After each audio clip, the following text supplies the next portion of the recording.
మనలో ఉన్న ఆట నైపుణ్యం వెలికి రావాలి, ప్రజల గుర్తింపు జరగాలంటే నైపుణ్యం కలిగిన ఆటగాడితో పోటీ పడాలి అని పెద్దలు చెప్తూ ఉంటారు.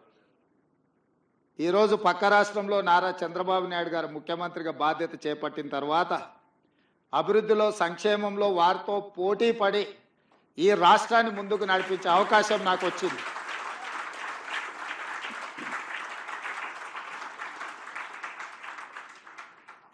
గతంలో 12 గంటలు పనిచేస్తే సరిపోతుంది, అంతకు మించి అవసరం లేదు అనుకునేవాడిని. కానీ ఇప్పుడు వారు 18 గంటలు పనిచేస్తే నేను 12 గంటలతో సరిపెడితే కుదరదు. కాబట్టి మా అధికారులకు, మా సహచరులకు మనం కూడా 18 గంటలు పని చేయాల్సిందే.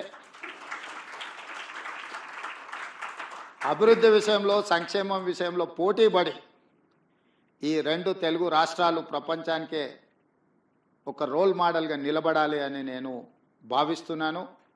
ఆ దిశగా మా ఆలోచన, మా విధానాలు, మా నిర్ణయం ఉంటుంది. అసలైన తొలి వెలుగు. ఫాలో వాట్సాప్ @తొలి వెలుగు official.